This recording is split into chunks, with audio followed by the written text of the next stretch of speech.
back to my channel.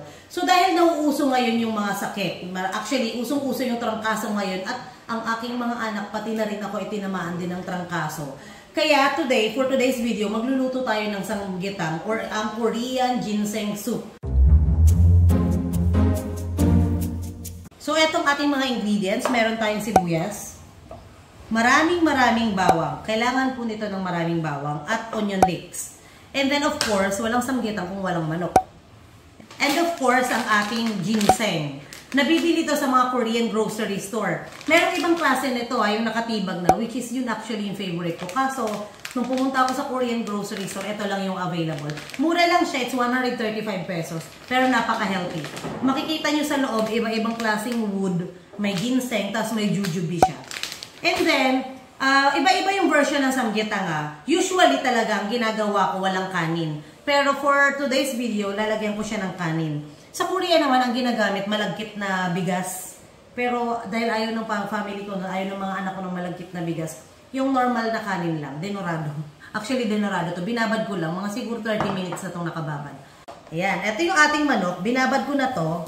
Buong manok to Ang kunin nyo lang is yung kung ano yung, for example, 2 tao lang kakain, kinukuha ko yung maliit lang. Okay. Pero dahil 4 sila, 3 pala, si Hajun Haon saka si Eugene, si Hayol naman ay konti lang naman.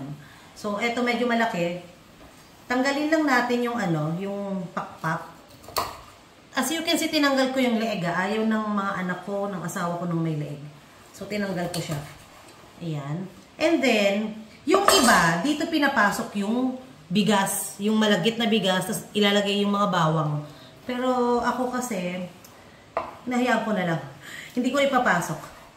So, tatanggalin natin yung mga fat. Ayaw naman natin yung sabaw natin, alam mo yon, nagmamantika. Masyadong greasy. So, tatanggalin lang natin ang mga fat. Then, ayan, ready na siya.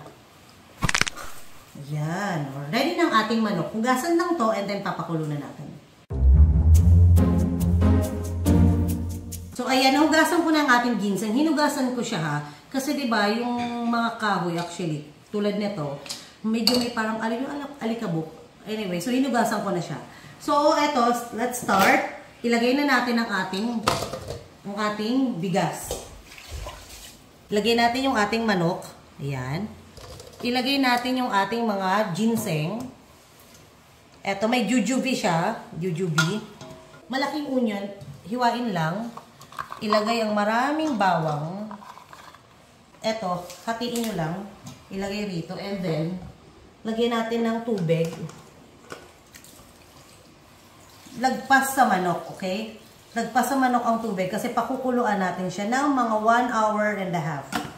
1 hour to 2 hours para mas lumambot. And then, pakulo na natin.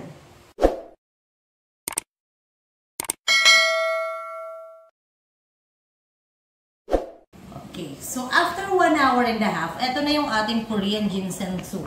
So, luto na siya. So, ipi-plating na natin siya.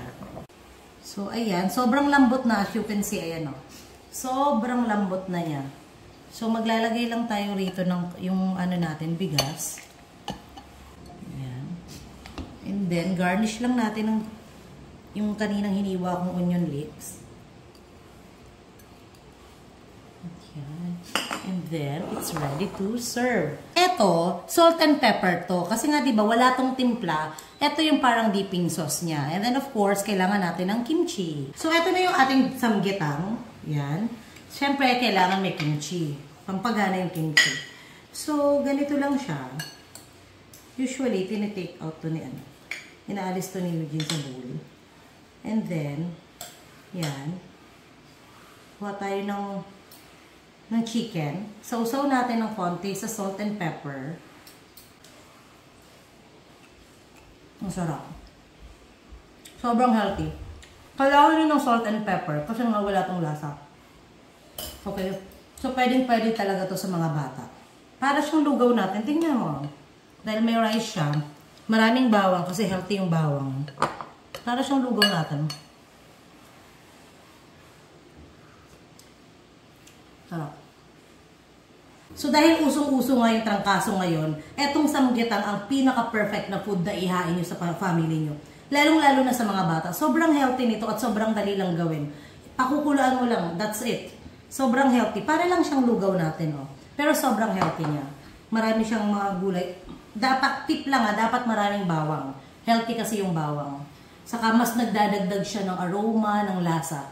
Okay, so that's it for today's video. I hope to see you on my next vlog. Bye!